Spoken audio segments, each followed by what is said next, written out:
Hello and welcome back to Creative World of Photography and Videography. My name is Jay from Jay's Creative Image. It's a great pleasure to see you guys in a new episode. So in this episode, we're going to talk about what is flash sync speed, what does it mean, and what are the limitations are. So we will be learning about high speed sync, and I'm going to show you a real world example. Yes, we're going to go outside and shoot high speed sync portrait as well. So without further ado, let's get started. Gotta say before you take my words so deep or easy, I know you're not happy by me being cheesy, so pardon me.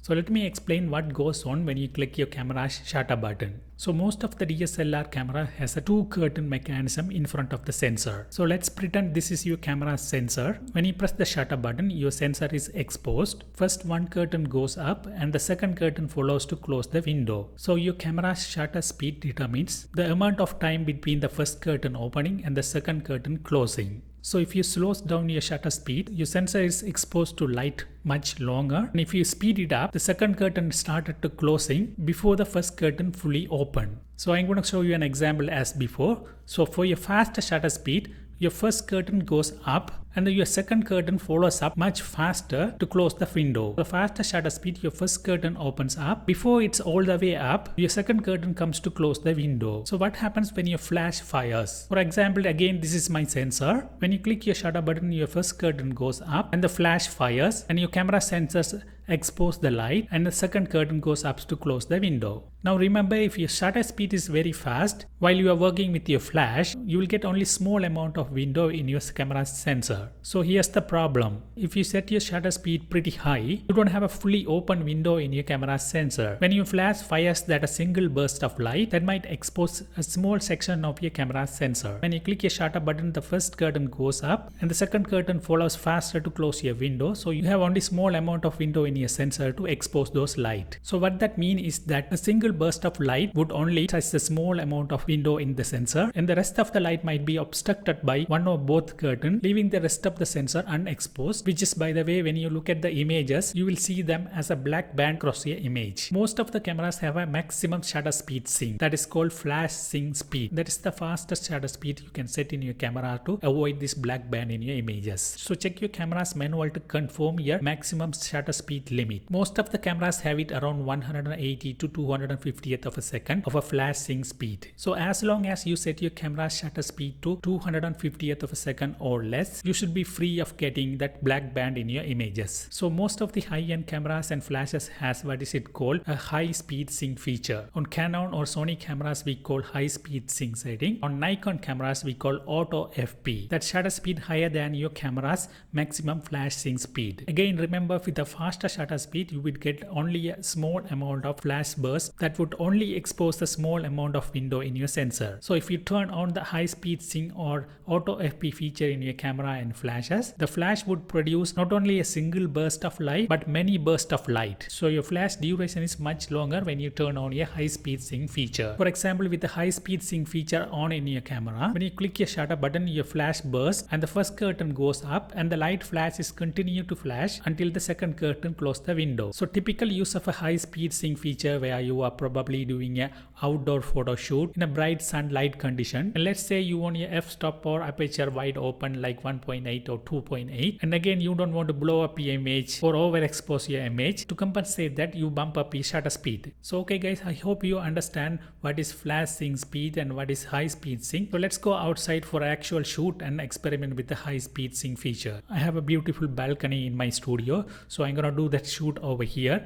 So today I'm gonna use my Sony a7 Mark III camera with the Tamron 70-180 f2.8 lens. Before we move on to high speed sync shoot, I was thinking to get some natural light portrait as well. So let's try out some natural light shot without using a flash and get some shots and see how it looks like. For this natural light shots, I was setting my aperture wide open to f2.8. I kept my lowest native ISO, which is 100, and my shutter speed is 1250th of a second.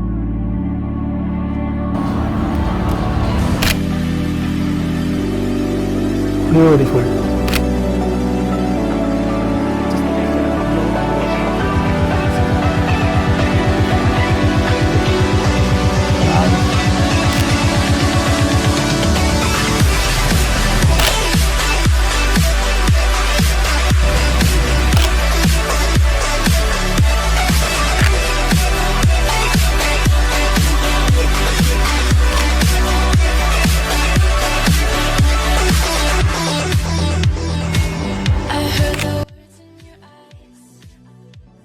So for the high speed sync shoot, you all know we need a flash. Today I'm gonna use my Godox AD360 Mark II light, 16-inch arced box on it. So to trigger this light, I'm using my Godox X Pro transmitter, which has a high speed sync feature inside the transmitter as well. As you can see, my transmitter on button on the side, and as you can see in the front, there's a button called sync. When you press the sync button, it will turn into high speed sync mode, as you can see in the top right corner.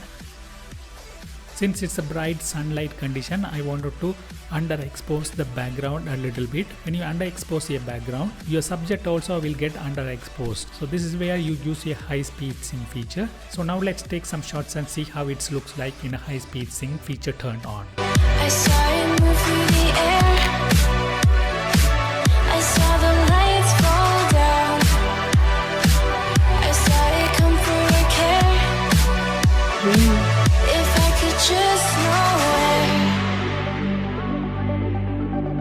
1, 2, 3.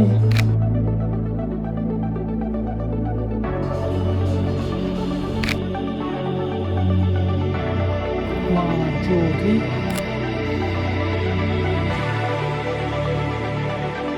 1, 2, 3. Yes, 1, 2, 3.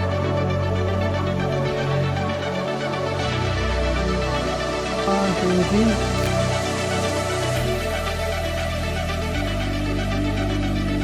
Amazing. 1, 2, 3.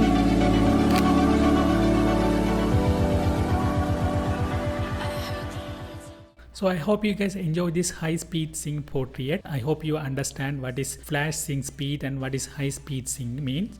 And there are a couple of problems when it comes to high speed sync. So the number one problem is, as you know, so when you turn on high speed sync feature in your flash, as I said before, your flash not only produce a single burst, it will produce many bursts. So the flash duration is much longer, so it will take up much energy from your battery. So your battery will drain out very faster. The second problem is you need to invest on a high-end flashes. I hope you guys enjoy this high speed sync portrait. If you like this video, please thumbs up, and if you have any question, please ask me in the comments below. And don't forget to subscribe and also click on the bell button here below so you will get notified when I release the next video. I'll see you guys in the next video with some creative content. Until then, keep clicking, keep creating.